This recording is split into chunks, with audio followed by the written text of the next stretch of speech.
Hello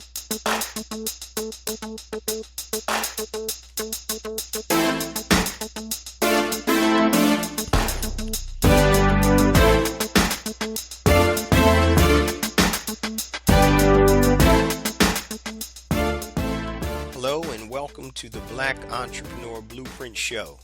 I am your host, Jay Jones.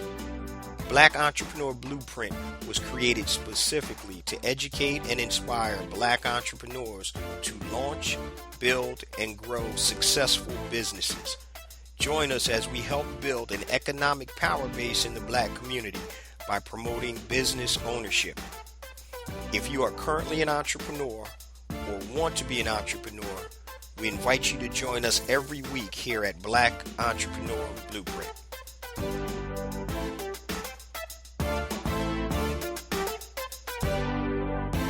Welcome to the Black Entrepreneur Blueprint, episode number 368. I'm your host, Jay Jones, and today we have another outstanding, informative show in store for you. Today's show topic is the power of forming your own cooperative and making more money. The power of forming your own cooperative and making more money. Before we get to today's episode, I just want to share a few things with the BEB family. First and foremost, I want to welcome all first-time listeners to Black Entrepreneur Blueprint. Welcome to the BEB family. Please stick around until the end of today's broadcast, and I'm going to share all my social media contact information and resource links, such as the link to my new book, A New Black Wall Street, Circulating the Black Dollar Worldwide by Building Successful E-Commerce Businesses. Also, two platforms I've created to help circulate those dollars, BeSmartByBlack.com and HireBlackFreelancers.com. I also want to mention my new rebranded, rebooted Black Entrepreneur Blueprint Academy. You can go to BEBacademy.com and enroll, and you have 5 days free access to all the content in the academy. My online courses, webinars, trainings, masterclasses, and tutorials. 5 days free access. Try before you buy. Also, I'm going to start to do something new at the beginning of each show, and I'm going to start this week. You know, I get tons of questions from the BEB family, and I'm going to start taking one question and answering it at the top of each show. So today's question is from a BEB family member named Sherry Robinson. And her question is, how do you stay focused with all that you do? Sherry, thank you so much for the question. If you guys want to ask a question, just put in the subject line, Ask Jay, and email the question to jjones@blackentrepreneurblueprint.com. JAYJONES at blackentrepreneurblueprint.com, and put Ask Jay in the subject line, and I know that it's a question. So Sherry asked, how do you stay focused with all that you do? Well, Sherry, you know, if you ask my wife and kids, they would probably tell you that they think I have entrepreneur ADD. And it's something that I find that a lot of entrepreneurs have because our minds are always working. So I could literally go and start doing research on a project or something, and I look up 30 minutes later, I'm looking at something totally unrelated to what I came on to research. So trust me, I get it. And I get this question a lot. So I definitely want to answer it. So here's some of the things that I do to help me stay focused and stay on point. So what you want to do, you want to harness your entrepreneurial ADD for success. And let me tell you how I do it. Number one is obviously focus. So you need to try to stay focused. But one of the tools or tactics I use is called time blocking. And time blocking is when you take a 45 or 50 minute period of time and you have one singular focus. You're not distracted by anything. You turn your phone off. You don't check your emails. You don't do anything else but focus on one singular activity. So that's called time blocking.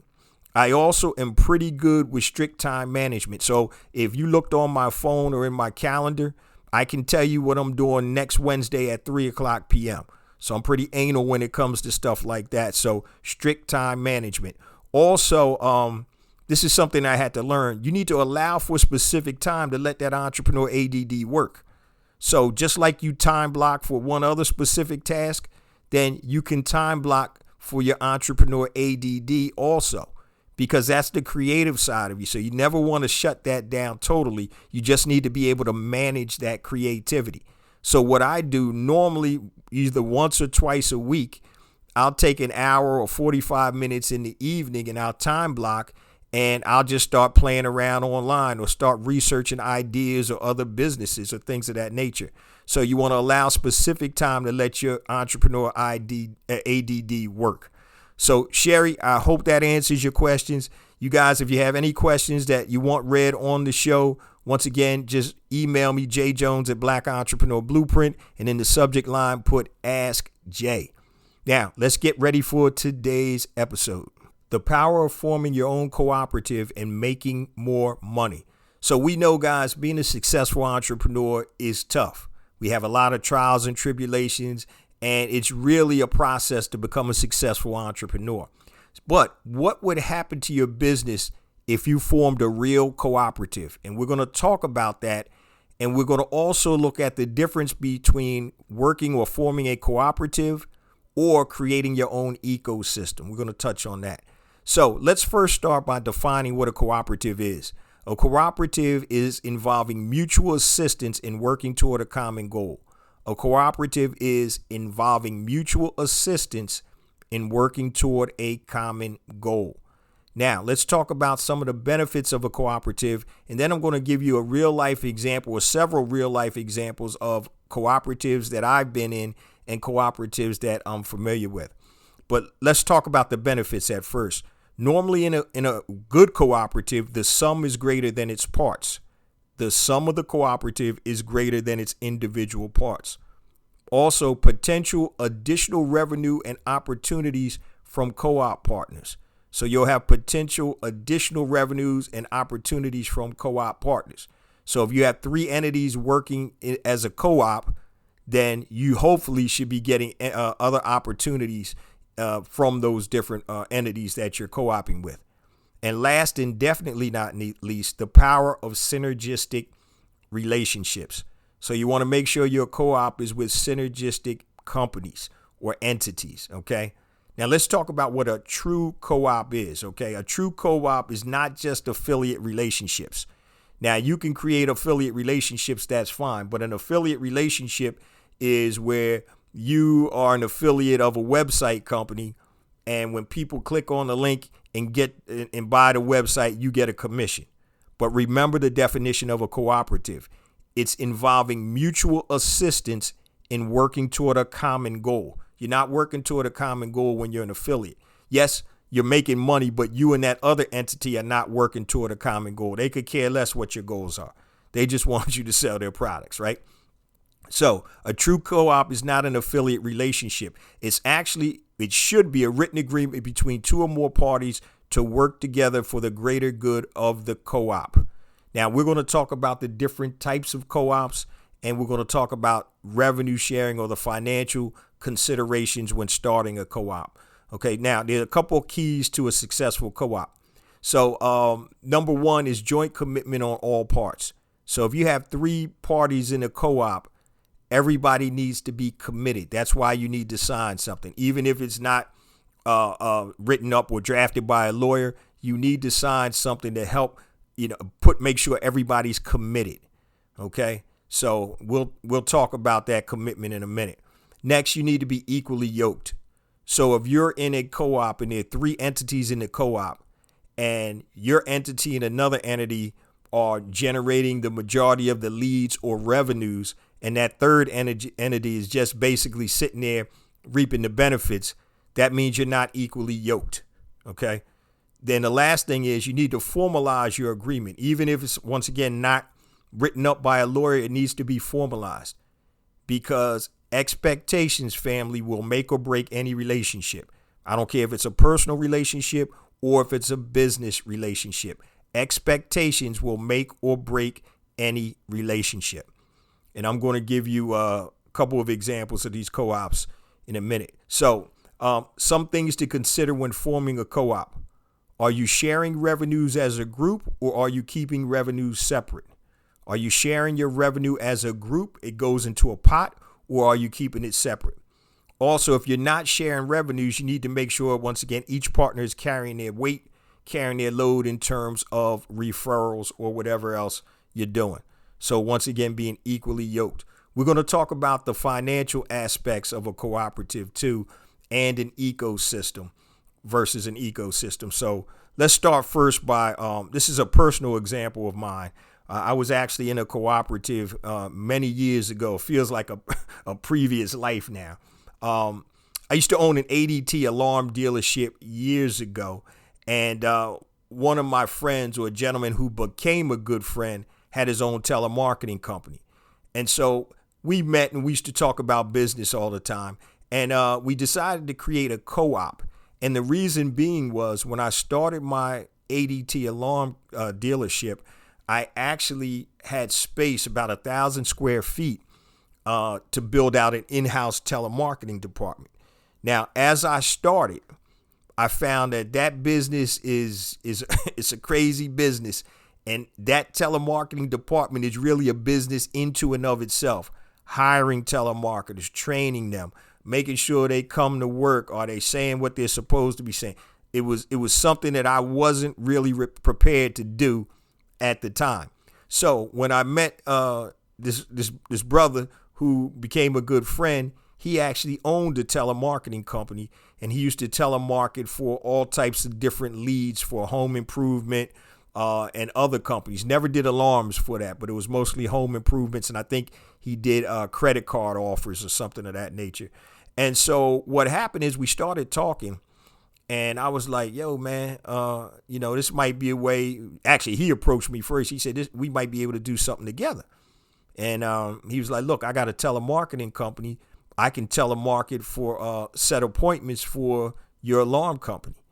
And I said, man, I got a ton of space that I was going to set up for my own telemarketing division, but let's talk about working together. And this is what we hashed out. So he bought in his company, and they were in a part of my space, office space. And what happened was every time one of his telemarketers set an appointment that turned into a sale, then his company would get a commission on that. I forgot, it was like $150 or something like that. Now, for him, when he came in, since he's in my office now, he was going to pay 25% of my office rent, and he was going to cover all of the telephone lines.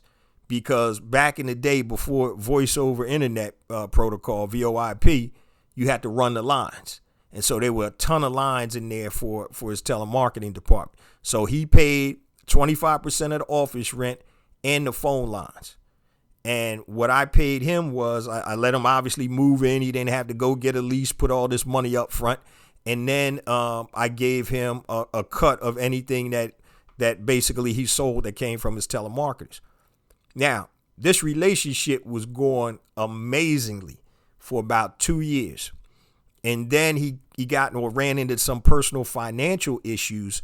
And what happened was I found out that, well, let me back up. So after about 2 years, I noticed that the leads started falling off. We weren't getting as many leads. And I'm like, man, I wonder what's going on. I see him in there working. But what I eventually found out was because he was having financial issues, he figured he needed a bigger piece of the pie. So he actually went out and cut a deal with another alarm company. I think they were called Protection One. And he became a Protection One dealer. And he actually was taking the telemarketing leads. He's giving me one, and he take the next. I get one, he gets one. I get one, he gets one. And I'm like, yo, man, these numbers is dropping. And come to find out, somebody in the industry, is a small industry, especially with black owners in there. And I kind of heard through the grapevine, and it was confirmed that he actually opened up his own dealership. So subsequent to that, obviously, we had to part ways. He had to get out the office. And so I had to go and create my own telemarketing department. But what I did was I went and I hired an experienced telemarketing manager to handle everything: hiring, training, retention, all of that good stuff. And so that was my first foray into a real cooperative agreement. And everything was written down. We had everything written because people's memory gets short when it comes to money sometimes. And so I don't want there to be any issues or whatever. So there's no, there's no slip ups. These are the expectations from me, and these are the expectations from you. This is what you do, and this is what I do. This is what you pay. This is what I pay. Ba-ba. And so that's what happened. So now I'm looking at a co-op, and now I also think about building an ecosystem. It's just like the BEB ecosystem with the podcast, the books, the courses, everything else, the resources. So when I hired my own telemarketing manager, what I did was I actually created a separate company. Okay, I didn't have it under my alarm company. I created a separate entity because I wanted to take that telemarketing synergy and also monetize it in other industries. So one of the things that telemarketing company did, in addition to setting appointments for my alarm business, was they actually would set appointments for home improvement companies. And so we would we had two arrangements. Some companies we got paid per lead that they went on, and the other companies, then we get paid percentage of the job. And the reason I split that up was because of cash flow. So if we set an appointment and somebody's going to get all new windows, that job is going to take a while for the guy to complete it, right? And so I didn't get paid until they got paid. So I would make 25% of that deal, which was nice money, but that money didn't come as frequently as it needed to. So other home improvement companies, I sold them per lead. Anytime a lead came in, I would charge them $50. And so at the end of the week, hey, you got, 10 leads, solid leads, that's $500. I'm just using those arbitrary numbers. So I created another entity that was synergistic and beneficial to my alarm business, and also generated additional revenues by selling other, telemarketing leads. Same work, but I'm working in different verticals. So that's creating your own ecosystem.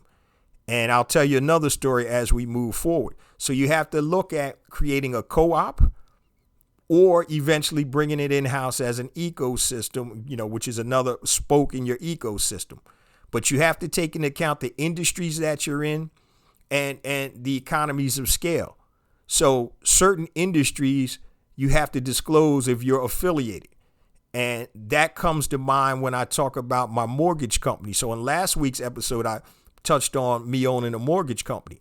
So I was in a very nice cooperative when I had a mortgage company. It was the mortgage company, it was my CPA, and it was a real estate agent or broker. It was a real estate company, a broker. And a credit repair company. So we all four kind of worked together. And so what happened was the way the synergies work.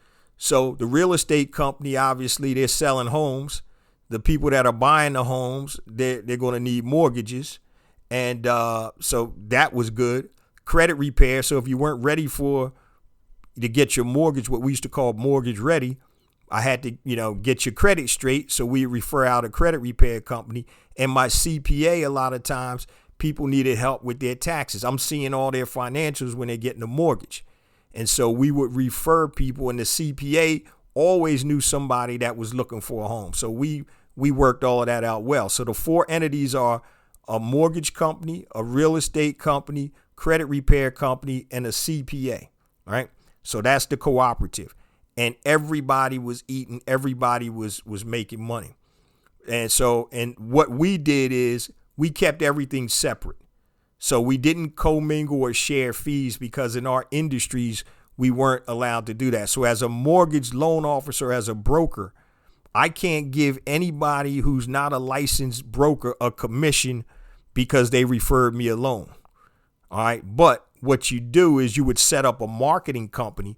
So if ABC loan officer referred me a loan, then what I did was I had them create a marketing company, and I would pay them for that deal or for that lead. And that's how you had to technically get around it. But certain industries have certain regulations that you have to follow. So let's talk about how this co-op eventually turned into an in-house ecosystem. And it wasn't the actual idea when it started because we loved the co-op arrangement. So what happened was With the mortgage company, we're killing them. 50 plus employees, rocking and rolling, doing crazy numbers in Center City, Philadelphia. Now, my dad, who was retired at the time, was a former real estate broker, and he was getting kind of bored. So, my partners and I was like, "Yo, we need to dust Dad off. Yo, dust your pop off and let him run the real estate empire and go get a Remax franchise." So we were in negotiations to buy a Remax franchise. Dusted my pop off, and he was really going to be a figurehead more so because he was older. He didn't really want to be in that day to day, but you needed a licensed real estate broker to actually buy a Remax franchise, right? And so we were in the process of doing that. So we're negotiating that deal, and then our credit repair guy went AWOL, and I'll come back to the Remax real estate office in a minute. So our credit repair guy, for some reason, I don't know what happened to him, but he was like AWOL. He wasn't responding to the customers. We couldn't get in touch with him. Later on, we found out that he was dealing with some physical issues, some health issues. And so because we had all these people, we were like, yo, all right, you spent money with this dude. We got to help you out. I had already been doing credit repair for family and friends for years, and so I knew how to do it. So what we decided to do was create in-house our own credit repair company. Once again, under a separate name, but it was in the same physical location.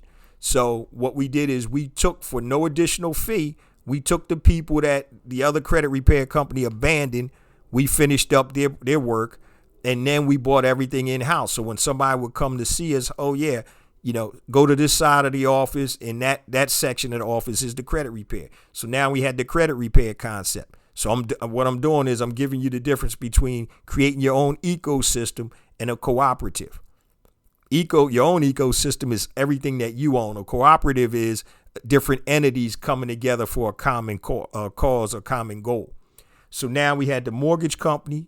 We had the credit repair company, and now we're in the process of looking at a Remax, which is the real estate brokerage. And the reason we did that is it just kind of made sense. We had my dad there that was looking to do something, and as opposed to doing that other stuff, with the other company, we were like, let's bring it in-house. And so we waited until our agreement was done. We didn't go and just say, hey, we out. We had time limits on this, and it had to renew every year. And so we lost a couple people, because we did it for several years, but it was time for us to move on. And then with my CPA, who's one of my best friends, that's something that's understood. Even if we didn't have a co-op agreement, if somebody needs help with their taxes, especially business and entrepreneur taxes, that's the man to go to. And he would always have people that say, yo, I need to refinance, or I'm looking for a mortgage. And we would always refer people. So that relationship was never going to go anywhere. All right. Plus, I'm not a CPA. All right. So once again, based on the verticals. So with that ecosystem, with that cooperative that we had with the credit repair company, the real estate agent, and the CPA, and us, the mortgage company, we made tons of money. The reason that we were so profitable was because of the synergies involved. So my good buddy, who's the CPA, he used to work on a lot of entertainers and athletes' taxes. And so when those entertainers and athletes wanted to get a mortgage, who do you think he referred them to? Us. So that connect allowed us to be able to deal with a lot of athletes and entertainers and getting their homes financed. And then once they're happy, guess what else happens? Now you're getting referrals from that. So if you're in a real good co-op, you should exponentially be growing your business and your revenues. But once again, everybody has to be equally yoked. That's the deal. Now, let's talk about some other examples. So I gave you the ADT dealership. That was me. And then my boy with his telemarketing company. So that was one example of a co-op. I just told you about this 4-entity co-op, mortgage company, real estate broker, CPA, and credit repair company. That was another co-op, and that thing was working like crazy. But once again, everybody has to be on the same page and equally yoked. Let's talk about some other fictitious examples. Some of them I actually know, but these are just some ideas for the BEB family out there. So if you're a fitness coach, you might want to link up with a mental health coach or a business coach. So get your mental, your physical, and your business in order. So a co-op could be a fitness coach, mental health coach, and a business coach. Another one, once again, which is very simple, and this happens all the time, a realtor and a loan officer. Or it could be a realtor, loan officer, and a credit repair company. Perfect co-op right there. Car salesperson and a credit repair company. Car salespeople need people with good credit enough to pass. They refer to the credit repair company, and vice versa. So if you come and you're like, look, hey man, I can't help you buy this car because your credit is bad. Go to my man. All right. And so then you got that synergistic relationship working. A plumber and a home improvement company, right? Now, some home improvement companies do plumbing, but if they don't, link up with them or companies, home improvement companies that don't provide the service that you provide. Also, website designer and an incorporation attorney. So if you're building a business website, you're probably a business, right? So most businesses want to get incorporated. So hook up with an incorporation attorney and a website designer. That's a perfect cooperative. Here's another one. I actually saw this when I was in Asheville, North Carolina. It was a cooperative art studio with multiple artists, like painters, sculptors, and whatever. And so what happened was they had one studio, and in that studio, they had I think they had about 8 to 10 different artists doing different things. One was watercolors, another was sculpture, another was actually making stuff out of wood.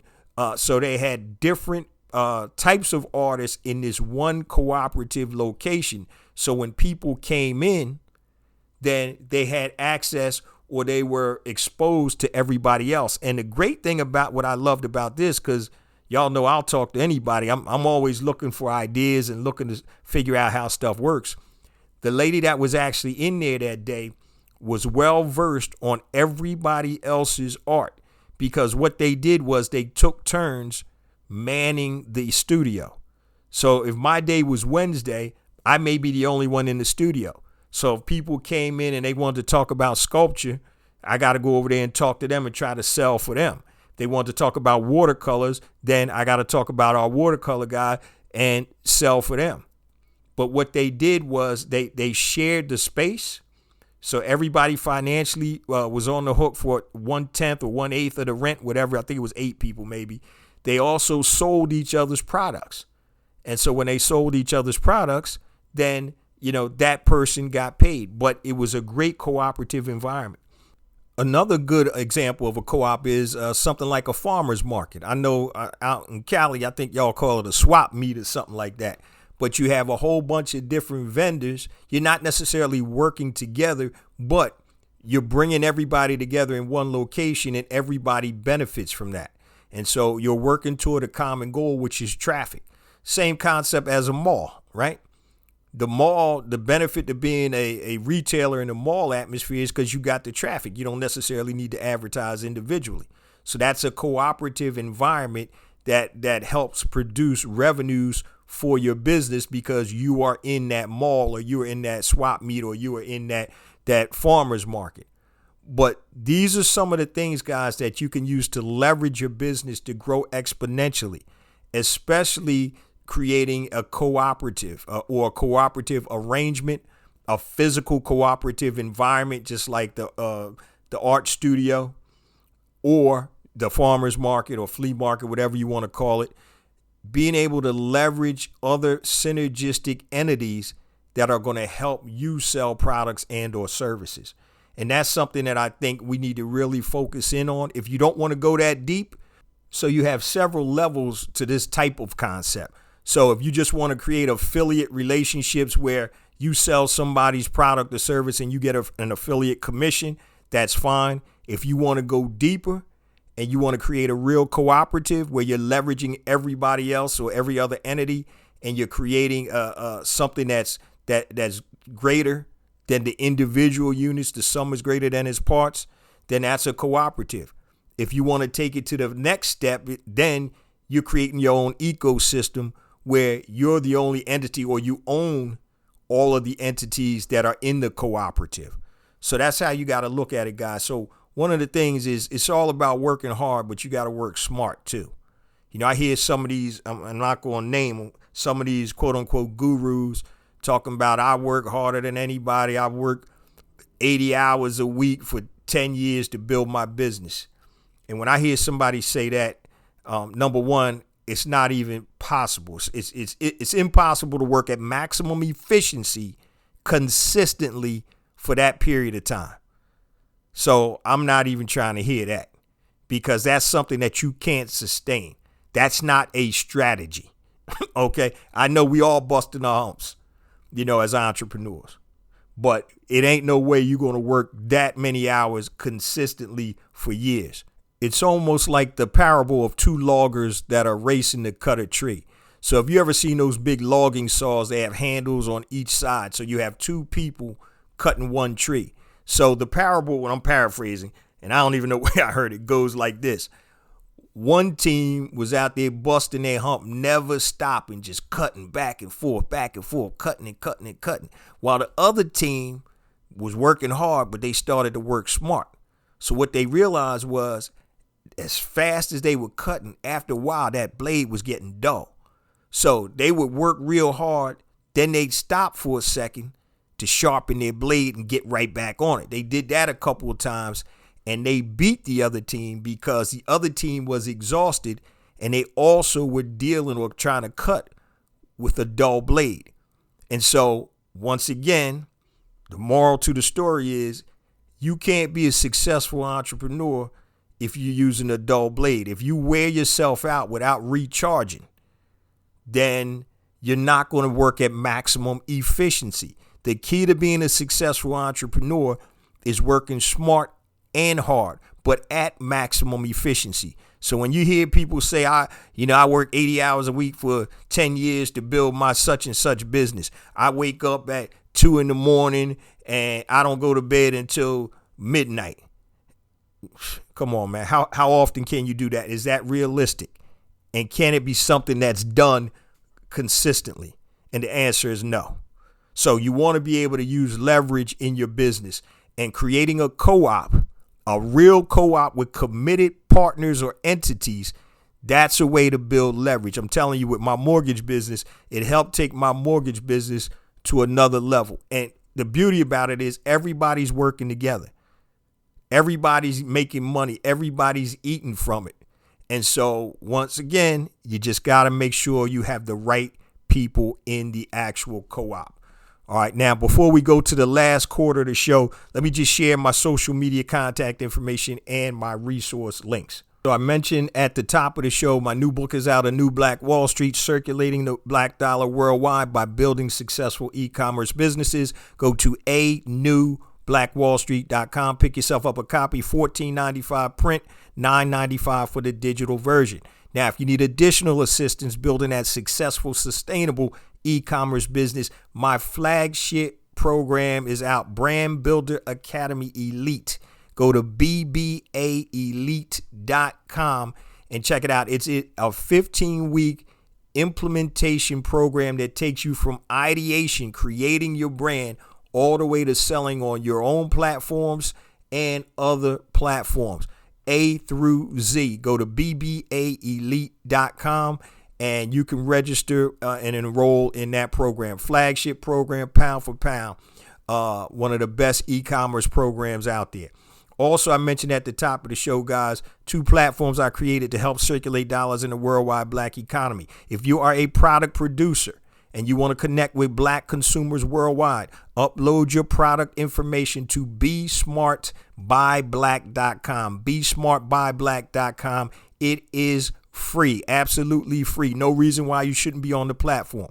Now, if you are a freelancer, if you do anything on Fiverr.com or freelancer.com, I created a site for you titled Hire Black Freelancers, HIRE, blackfreelancers.com, and you can connect with black consumers and black business owners that want to hire black freelancers. Once again, it's free to upload your contact information.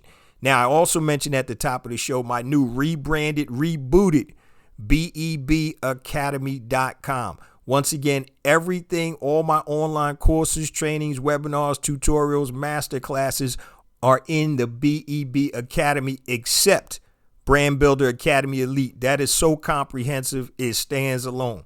So anything else you want to learn, go to BEBacademy.com. You get 5 days free access, try before you buy, and you have access to everything inside the academy.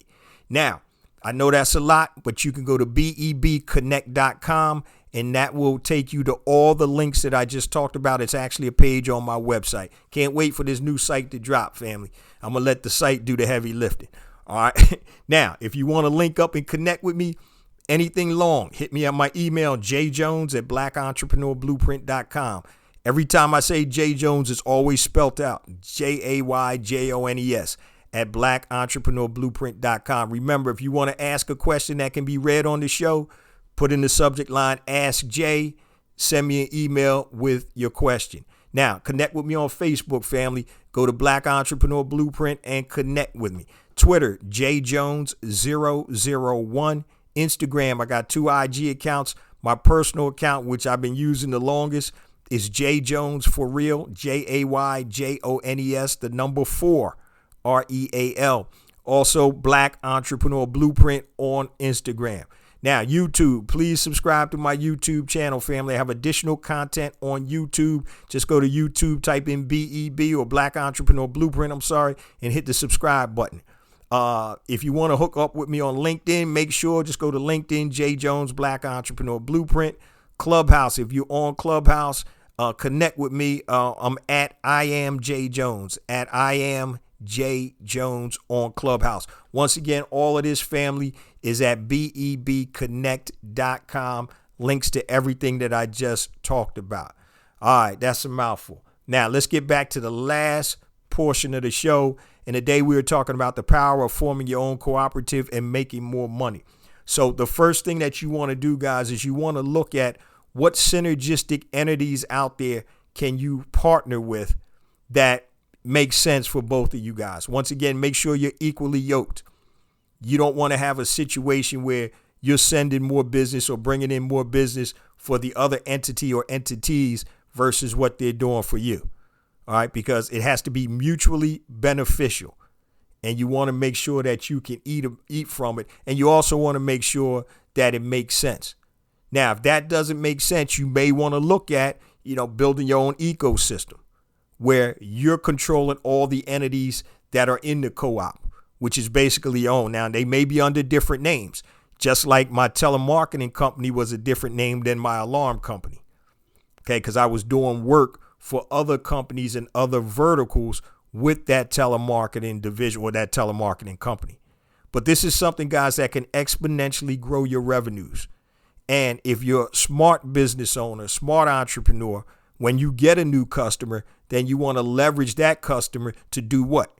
Get more customers, right? Get referrals. So that's where I talk about the exponential growth opportunity for you. Also, you may not be able to write down all this content. So if you're driving or you're on the treadmill or whatever, make sure that you sign up for the BEB Lifestyle newsletter. It comes out every week, twice a week, Monday morning and Thursday morning. And it's going to have the link to the latest podcast episode along with the show notes. So make sure you sign up for that. So if you go to the website or BEB Connect, which is a site page on the website, you'll see it in the top left corner. Or if you're on a mobile unit, it'll be on the top, BEB Lifestyle Newsletter. Sign up for that and you'll get all the show notes automatically each week. Also, don't forget, if you want to ask a question that can possibly be read on the air, ask Jay in the subject line and just email me, J Jones, Black Entrepreneur Blueprint. Now, I say this each and every week, family. We get more and more downloads because of you guys, the BEB family. And I want to let the first time listeners know that the show drops every Monday morning, 5 a.m. Eastern Standard Time. Every Monday morning, 5 a.m. Eastern Standard Time, you're getting new heat from Black Entrepreneur Blueprint. So lock that in. So when you're going to work Monday morning, if it's a job you can't stand or whatever, turn on the podcast. It's going to piss you off, but hopefully it'll make you move to action. All right. So Monday morning is usually a hard time if you're not supposed to be working for somebody else. And like I just said, guys, we get more and more downloads each and every week. That's attributed to you, the BEB family. Please continue to spread the word about the podcast, the blog, the whole ecosystem at BEB. That's it for today, family. Love you guys. See you same time next week. Peace.